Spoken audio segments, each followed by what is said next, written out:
Et on parle de la loi adoption, un nouveau cheval de Troie pour la GPA, la gestation pour autrui. Et bien c'est en tout cas ce que redoute la Manif pour tous. Mercredi dernier, la proposition de loi relative à l'adoption a en effet été examinée par le Sénat en commission, estimant que le mariage n'était pas une garantie de stabilité pour les enfants. La députée Monique Limon de La République En Marche souhaite ainsi autoriser l'adoption aux couples liés par un PACS déjà et aux concubins, donc des personnes qui vivent ensemble. Une proposition qui fait largement débat. On va en parler, on va aussi revenir sur ces débats vifs en ce moment autour de la GPA, puisqu'on a entendu notamment l'animateur Christophe Beaugrand, l'animateur de TF1, en parler sur France Télévisions pour la sortie de son dernier livre, suscitant l'ire de certaines féministes et associations.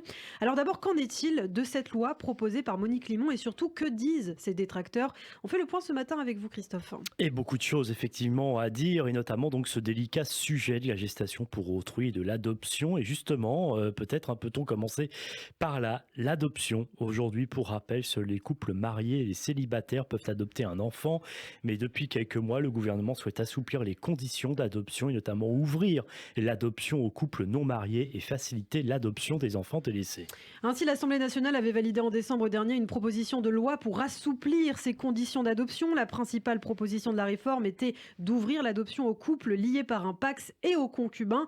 Il faut dire que le nombre d'agréments à l'adoption est bien plus important que le nombre d'enfants adoptables. Par conséquent, avec la mesure d'ouverture, on renforce les droits de l'enfant, notamment en cas de rupture du couple. C'est ce que faisait valoir, en tout cas il y a quelques mois, le secrétaire d'État à l'enfance, Adrien Taquet, en opposition à la droite. Alors on va en parler justement de cette opposition, mais d'abord, que prévoit également d'autres donc cette réforme? Eh bien, d'abaisser l'âge minimal requis pour chacun des adoptants de 28 à 26 ans, et la durée de communauté de vie a été réduite de 2 à 1 an. L'une ou l'autre de ces conditions est requise pour solliciter un agrément en vue d'une adoption. Principe nouveau, un écart d'âge maximal de 50 ans entre le plus jeune des adoptantes et le plus jeune des enfants à adopter avait aussi été fixé contre l'avis, là encore, de députés de plusieurs bords.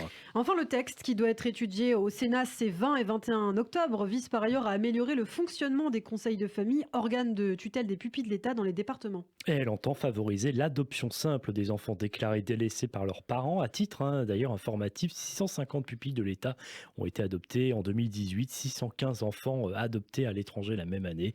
Le nombre de familles attendant de concrétiser leur projet d'adoption est bien supérieur. Alors évidemment, Christophe, cette réforme ne plaît pas du tout à l'opposition de droite, comme l'association La Manif pour tous. Les députés LR jugent que le mariage offre le plus de garanties possibles et fustigent une idéologie du droit à l'enfant chez les macronistes, ce que réfute donc la rapporteure de la commission des lois à l'Assemblée, Monique Limon, pour qui le mariage n'est pas une garantie de stabilité, donc je le disais, et qui appelle à tenir compte des évolutions de la société. Et la Manif pour tous, qui considère en effet que démultiplier le nombre de couples qui pourraient adopter est une aberration, car, je cite l'organisation, le nombre de couples mariés ayant un agrément en vue de l'adoption est déjà 6 fois plus important que le nombre d'enfants à adopter. Pour la Manif pour tous, l'adoption sans condition permettrait au conjoint ou à la conjointe du père biologique d'un enfant né de GPA à l'étranger d'être reconnu lui aussi comme le parent de l'enfant. C'est un problème pour l'organisation qui considère que le recours à la GPA ne soulèvera alors quasiment plus aucune difficulté pour les couples commanditaires. Oui, c'est surtout ça qui leur pose problème. Et justement, en parlant de GPA, c'est aussi bien sûr la question sous-jacente à ce texte, la question de la filiation des enfants nés par gestation pour autrui à l'étranger est régulièrement mise sur la table dans le débat politique français. Mais Adrien Taquet a renvoyé, lui, le sujet au projet de loi de bioéthique. De son côté, Muriel Jourda du Parti Les Républicains, rapporteur du projet de loi au Sénat, précise que le parent d'intention des enfants nés d'une mère porteuse à l'étranger est déjà possible en France, en fait, et que cette loi ne parle d'ailleurs à aucun moment de GPA. Et question en fait ici de la promesse de sécurisation de la filiation des enfants, selon les défenseurs de la loi, c'est ce que dénonce sans surprise la Manif pour tous, donc qui parle d'une déconstruction au contraire de la filiation maternelle de l'enfant.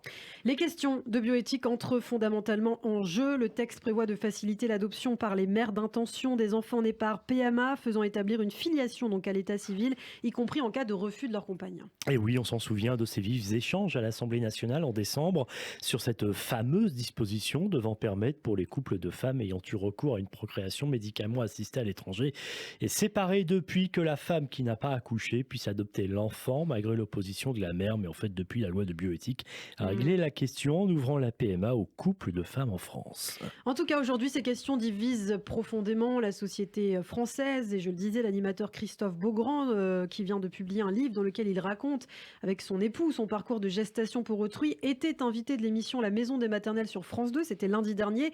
Intervention qui n'a pas plu, là encore, à la Manif pour tous, qui a dénoncé le fait que la présentatrice parlait de GPA éthique pour évoquer donc le cas de Christophe Beaugrand.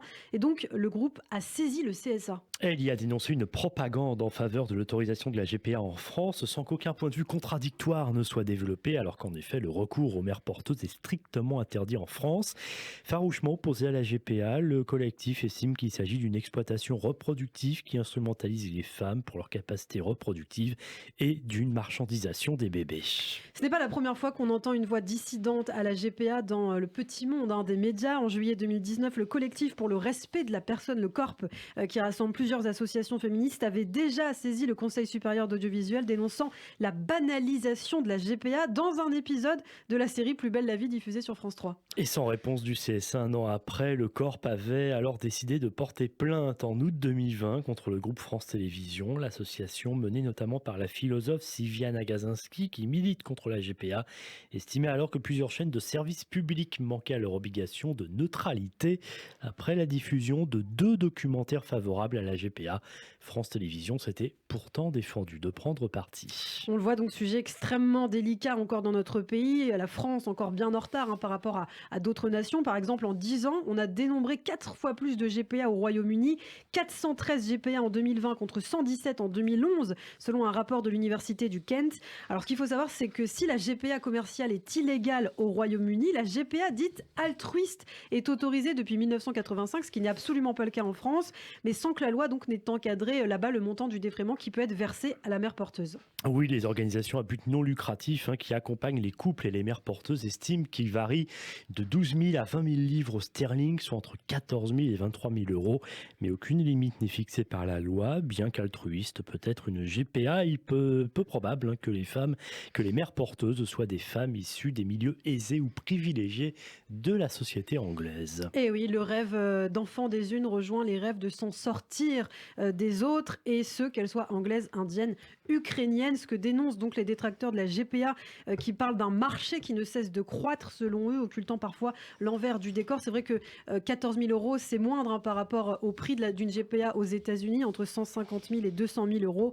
Un sujet bien compliqué. À noter qu'on en parlera justement avec notre invité tout à l'heure à 8h30, le rabbin de la communauté juive de Neuilly-sur-Seine, Mickaël Azoulay, ancien représentant du judaïsme dans le comité consultatif national d'éthique, spécialiste de bioéthique. Et il nous dira lui justement ce qu'il considère comme juste au regard du judaïsme, la PMA et la GPA. En tout cas, c'est un sujet dont on reparlera encore certainement sur Radio J.